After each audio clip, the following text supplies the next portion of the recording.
Do you remember Mike Holmes? Here he is. He won't look like him. Mike Holmes put his face on 25 houses in Ontario in 2015. He told them they could buy homes. People paid more for his goods because they trusted him. After 9 years, the diggers showed up. They were not there to make things better. They were there to destroy the homes. Families that put their trust in him lost everything. The man who made a fortune by fixing other people's mistakes had now done the worst thing possible. You won't be able to say anything after hearing the truth about what happened. Mike Holmes was born in Halton Hills on August 3, 1963. He didn't know it, but his family was poor. Meal every night was hot dogs and Kraft meal, which cost less than $2 for the whole family. Parents of him. Jim and Shirley never let their kids know how hard things are for them. They would shop late at night to get deals. Shirley could make 7 meals out of a single chicken. Kids thought they were middle class even though their shoes and clothes were old and worn. With love and work, their parents hid the truth from them. Mike will always remember that quiet strength. As a child, he thought that people shouldn't have to suffer alone, especially because of bad building or dodgy work. Mike began following his dad around job sites when he was only 3 years old. He worked at General Motors and did extra building work on the weekends. Mike wasn't just going along with it. He learned quickly. By the time he was 4, he knew how to figure out what pipes were by feeling them and how to wire things. Some people began to notice. Mike found a big plumbing mistake on one job that would have done a lot of damage. His dad got an extra $500, that meant there was food for 2 weeks. Mike wasn't taking part. He was figuring out real issues. These were not lessons from school. They taught me things about life. Mike rewired their whole house when he was 6. The old wiring in the house was dangerous. It would have cost too much to hire an electrician. So Jim showed Mike how to fix it himself. The boy ran new lines over 6 weekends.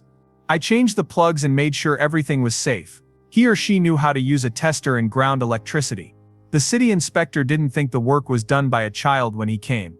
But he was shocked after checking every link. He said it was one of the best jobs he had seen that year in terms of electricity. At age 6, that wasn't just skill, it was mastery. Jim had a unique way of teaching. He always asked Mike, "Why are you doing this?" He made Mike think about it all the time, whether he was drilling, sawing, or picking out supplies. They would stop and talk it out if Mike didn't know the answer. It wasn't about making copies, it had to do with getting it. Mike even asked his dad about using a certain kind of wood one time. Mike was right in the end. Because he was interested, he made better choices. By the time he was 7, he could go to any place and find problems that adults missed. She was just as brave as his mother. In Catholic houses in the 1960s, no one talked about things like teaching kids about sex. Shirley did though. She talked to her kids in an honest and polite way. She taught them to question things and say no to bad ideas. A family meeting was called where everyone could speak, even the youngest children. Some of her friends thought she was too chill. She was ahead of her time though. That direct, honest talk became a part of Mike's personality.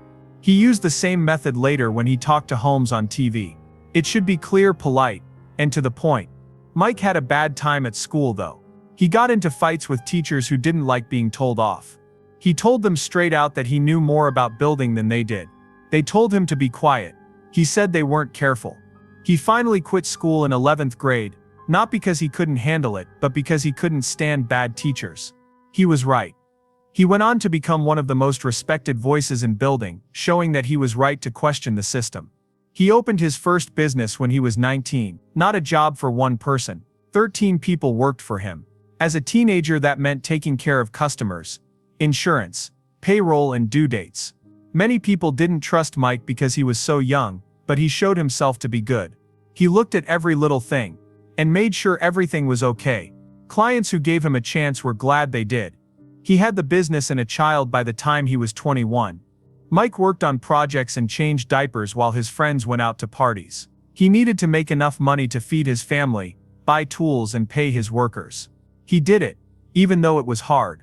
His business has always been about doing the right thing, not just making money. He took longer, used better materials, and fixed things sometimes at his own cost. In the 1990s, that almost cost him everything, but it won him trust. The recession was very bad, and all across North America the building business fell apart. Clients stopped caring about quality all of a sudden. Any job, no matter how bad, they wanted the cheapest one. There were a lot of cheap builders on the market, and Holmes couldn't compete with their prices. His good name wasn't enough to save him. After each worker, he had to fire them. He sold the building where his business was located. He was fired from his jobs. Right in front of him, his dream was falling apart. It was too much pressure. His relationship with his family was already tense. At 19 he got married and had his first child.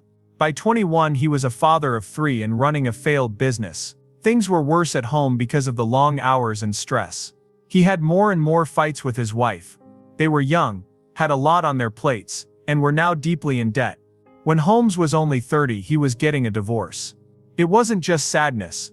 It meant having to pay lawyers' fees, pay child support, and divide up what little money was left. His business was gone. Then he lost his marriage too.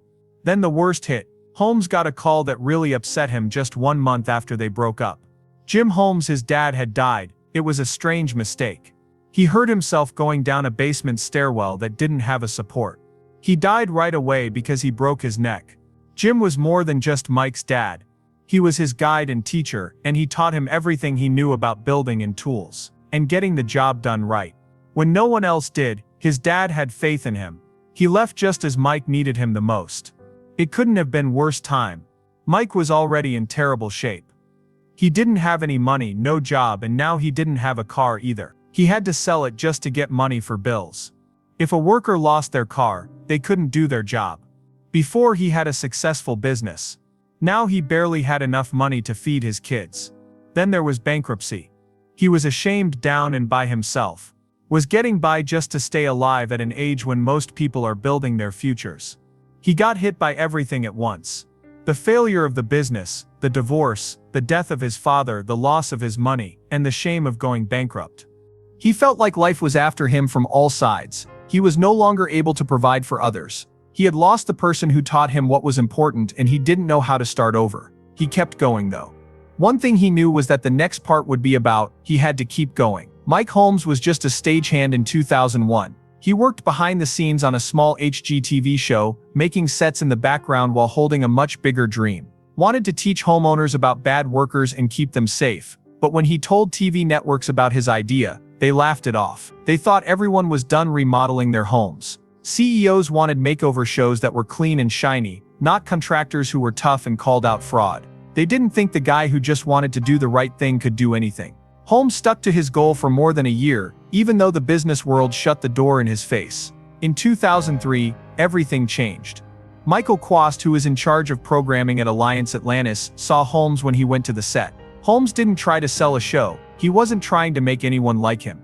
He was yelling out loud about how workers were ripping people off. After the fact, Quast said he wouldn't stop talking and his veins were popping out of his neck. It was real and strong, that love. Didn't want to be caught on camera. He kept telling Quast that he was just a worker, but she pushed him to do it. Things began to move after he did that. Their show Holmes on Holmes wouldn't come out for another year, but now the idea had finally found someone who agreed with it. The first battle was getting the show on the air, getting people to agree to be on it. That was really tough. People didn't want Holmes to come into their homes. He wasn't famous yet, he was just a big guy with some tools and a loud voice. The team came up with some ideas. These people made a flyer out of a picture of their plumber that showed a butt crack. Are you sick and tired of getting a bad deal? Holmes put those flyers out himself on busy Toronto streets, in Home Depot parking lots and anywhere else he could. It made them look bad, but it worked. People began to call slowly. When it first came out on HGTV Canada in 2003, Holmes on Holmes seemed like just another show about remodeling homes. But it didn't stay small for long. It was shown in over 90 countries in just a few years. People in Australia, Canada, the UK, New Zealand, and South Africa all began to watch. It wasn't the flashy design or the friendly hosts that caught their eye. Mike Holmes was taking apart bad repairs and putting them back together the right way. He wasn't vague about anything. People all over the world liked his tough and honest style. HGTV said at one point that one of his shows had the best ratings they had ever seen. More than 20 times a week, some shows were shown. 2009, not only were his shows popular, they set new records. About 30,000 to 50,000 people watched most HGTV shows each week, but over 300,000 people watched Holmes. That is 10 times the normal amount. It changed everything networks thought about what home improvement shows could do. For the best lifestyle show that year, Holmes in New Orleans won the Gemini Award. At its peak, Holmes on Holmes had the most viewers of any show on Canadian HGTV. What made it stand out was the dedicated viewers.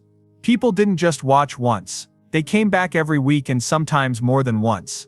That kind of crowd was never seen on a show about improving bad jobs. However, Holmes made improving your home feel unique, important, and true. They didn't just stick to one show. In 2009, they started Houses Inspection, which was all about bad home inspections. Had 52 shows spread out over 2 seasons. That show showed where the testing business went wrong and made it clear what to look out for. Then there was Holmes Make It Right in 2012, which ran for 2 years. He didn't stop there. This time he took on even bigger renovation failures. In 2016, he added Holmes Buy It Right, which helped people find problems with homes before they bought them. That show got a score of 9.1 out of 10 on IMDb with 44 reviews. Each new season was about a different part of owning a home. They put together a full journey from buying to fixing to living safely. Trust, not just being a TV star, was what made Holmes stand out. Forbes named him the 3rd most reliable figure in the world in 2012. The only people who did better were Morgan Freeman and Ron Howard. He got the job over Michael J. Fox, Betty White, and Tom Hanks. Reading Canada's Reader's Digest named him the 2nd most trusted person in the country, just behind David Suzuki, an environmentalist. Ranks weren't picked at chance, came from an in-depth study of more than 7,000 famous people across 46 psychological traits. His agent said that after the Forbes list came out, her phone kept ringing with job offers. Holmes turned down most of them. He only promoted things that he really believed in. It took real work to get all that fame and money. Over the years, Holmes has done more than 220 home improvements on tape. These jobs were not easy. In many, homes were torn down to the studs and rebuilt from scratch. Besides that, he did 52 thorough home checks while he was on TV. Each episode showed how to fix big problems one step at a time. Cracks in the base, bad wiring, plumbing that won't work, and mold that is dangerous. He wasn't just blaming someone. He was right in the middle of the mess, tearing things down, wiring, plumbing, and putting them back together himself. Holmes became one of the most trustworthy experts on TV after working as a qualified contractor for more than 35 years. His body of work turned into a huge visual guide for students, builders, homes, and inspectors. A mistake became a lesson, and the lesson became a memory. Alexa Lorix was Mike Holmes' first wife. They had 3 children together. They were all interested in different things before they got into building, but they all ended up working in the field in very different ways. Amanda, who is the oldest, said she didn't want to be on TV right away. Along with running the business, she stayed out of the public eye and worked behind the scenes. The 1987-born Sherry wants to see the whole world. That was her only goal. She wasn't interested in making anything. But when I was 21 years old in 2008, everything changed. She went to New Orleans with her dad to help build a house that would be safe in a storm for a woman who had lost everything in Katrina. Sherry was scared because it was being filmed for TV. She was the only woman working on a site with only guys.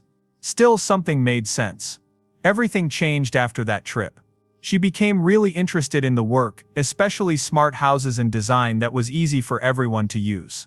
She was named a Habitat for Humanity Women Build Ambassador twice, in 2017 and 2018. She was also known for being good at framing and tiling, and she could finally charge $10,000 to $20,000 just to speak. Mike Jr., who was born in 1989, also didn't want to be like his dad. His dream job was to be a fireman. Back when he was 14, he got a summer job building things just to make money. He loved working more though. He learned engineering and building over time, got his license, and then started running big projects on his own. Besides that, he became interested in woodworking and a TV show. What was his biggest problem? On camera, he is in charge of building his dad's high-tech dream garage. As they got better, the family got together to start a TV show in December 2021 called Holmes Family Rescue. It went over well. In its first season, more than 25.5 million people watched. It was one of the top 3 non-sports shows on cable. The show followed Mike, Sherry, and Mike Jr. as they helped people get back on their feet after bad building projects. People really liked how there was a mix of skill, heart, and fun. The 12 parts of the second season came out in the spring of 2023. It came back for a 3rd season on HGTV after a 2-year break. The new season starts on June 4, 2025 and has 8 new shows. Ratings stayed steady, with an average of 0.25 stars and about 774,000 viewers per show. The best part, it was no longer just about changes on the show. It showed how the family got closer when everyone worked together. "I'm no longer the only one teaching them," Mike said. "We're friends now." That link wasn't always there. Mike later said something that hurt. He wasn't around for a lot of his child's youth. He said that working in building means you don't have a life. "I didn't spend much time with my kids when they were younger." It hurt even more because his father, Jim Hmut, had been his biggest inspiration. Mike's dad taught him how to build when he was 6 years old. That's what he called his dad. Things went wrong for Mike when he was 30. During a slump, his business failed. He split up with his wife. After a month, his dad passed away. He hurt himself going downstairs in the basement that didn't have a support. It was terrible. However, Mike got to spend time with his kids as adults, which was something he never thought he'd have. He told me I wouldn't see them much if they weren't working for me. With each new generation, that link grew stronger. They got married in 2018 to Blake Steen, who is also a builder. Callie Kay was born in 2019 and Oakland Summer was born in 2021. Mike is now proud to be a grandfather. He really loves the part. A new show called Homes on Homes, more of these behind-the-scenes family moments will be shown in Building a Legacy. Mike's Zapier partner has been with him for a long time. Even though they've said they're married, he calls her his wife. Became a part of his life after he got divorced and helped him start over. She also pushed him toward TV. People who know her have been a part of her journey for more than 20 years but don't know her on social media or in public. It wasn't just TV for the family business. Mike set up the Holmes Foundation to help people who work in skilled trades. In the last 20 years, they've given out over 155 awards and grants worth more than $240,000. They pay extra attention to women in construction programs for students in trades classes. Just Conestoga College got 24 technician awards. Some grants are worth $2,000 each. It's not just about money. It's meant to keep kids from dropping out because they can't afford it. Big events like Skills Ontario are also helped by the organization, where Mike's team tried to break the record for the most people hammering nails at the same time. At the same time, Mike used his well-known name to start a serious business. Every year, his line of work clothes and tool ads brings in a lot of money. He doesn't give his name away for free. He set the same high standards for making sure every product meets them. This is how he built his business. People know they can trust Mike's gear, tools, and products. He's also helped people with his fame. Since 2005, he's been a spokesman for SOS Children's Villages Canada and has helped raise more than $19.5 million. He even went to Central Africa to see the difference between kids who were supported and kids who weren't. He changed after the trip. Sherry too. She became a child guardian herself and said it was one of the most important things that had ever happened to her. Not all of Mike Holmes' trip was smooth though. The story began in 2015 when Terrace Wood was first sold in Meaford, Ontario, a small neighborhood with 25 homes. One great thing about the idea made it stand out. It was called Holmes Approved Homes and well-known Canadian builder Mike Holmes backed it. People bought from him because of his name alone. He was the TV host who said he would fix things. But what happened next would turn out to be one of Canada's biggest building scams ever. 14 of the 25 homes were made with major flaws. Roofs got wet. The beams that held up the second floors were not the right size. Water getting in caused mold to grow. HVAC systems didn't work. Families had to leave some homes for over a year because they were so dangerous. Third Line Homes, the builder, didn't fix anything. This meant that Ontario's home warranty company, Terrion, had to pay for the fixes. Things got worse. 2 of the homes, which were new, modern, and roomy, they were only 2 years old, were torn down in 2024. Not fixed, not renovated, torn down. Crushed by machines that dig. A third house has not yet been torn down. People in the area watched in fear. Seeing the damage to his neighbor's house was upsetting for Fiart Johnson. It was once said that his own house was also dangerous. Engineers told him that the second floor could fall on top of the first. Then the story about the money came out. Mike Holmes had not only agreed with the plan, he gave the builder 2 private mortgages worth $390,000 with 10% interest through his business. Imsure Holmes Holdings Limited. The 25 lots for Terrace Wood were bought with that money. In the advertising, none of this was stated. Holmes shows up as a separate expert.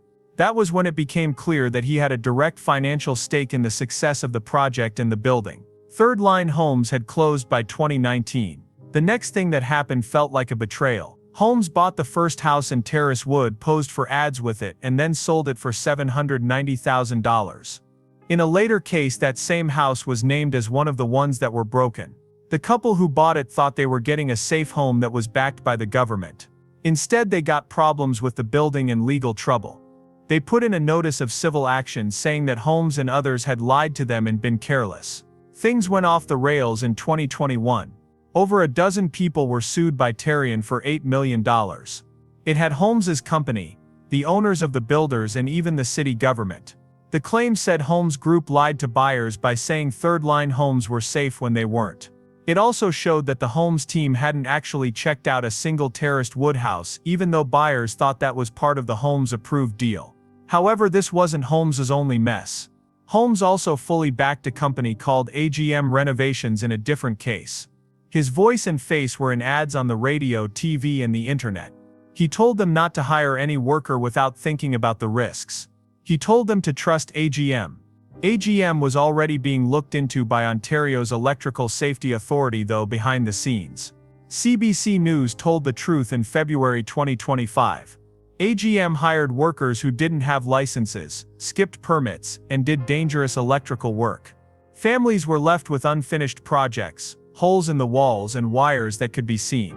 A family in Barrie paid more than $73,000 to fix up their bathroom, but the work was never finished. For more than a year, no one cleaned up the mess. Holmes had even teamed up with the ESA to promote electrical safety, showing up in videos talking about hiring licensed professionals and getting the right permits. However, the company he backed was breaking all of those rules. When the investigation came out, all references to AGM were taken down, and Holmes's team deleted the endorsement page and all video ads without giving any reason. Customers who had trusted Holmes' word were left with nothing. One man, Peter McHale, paid $73,450 for renovations because Holmes said they were good. He called Holmes' company when things went wrong. They said they'd help at first. After that, nothing. No follow-up, no clear-up. What was even worse was that the ESA, which had worked with Holmes to promote safety, was now looking into the company he was for. It was too clear that something was wrong to ignore. We did our best for one customer. Not really match. AGM fell apart just a few days after the CBC story came out. CEO Ivona Tanasoff sent out a letter on February 15, 2025, saying that bad press was to blame for hurting their image. The business shut down right away. The Better Business Bureau had 46 complaints against them at the time. Families were left with stoves that weren't finished and electrical systems that were not safe. It cost some people more than $85,000 to fix the damage, which cost even more money. People trusted Mike Holmes because of the happy ads and promises he made. They thought things should be made right. And what they got instead were broken lives, broken homes. The brand name that used to mean trust is now at the center of two of Canada's worst makeover disasters. And the physical, mental, and financial harm is still being felt today.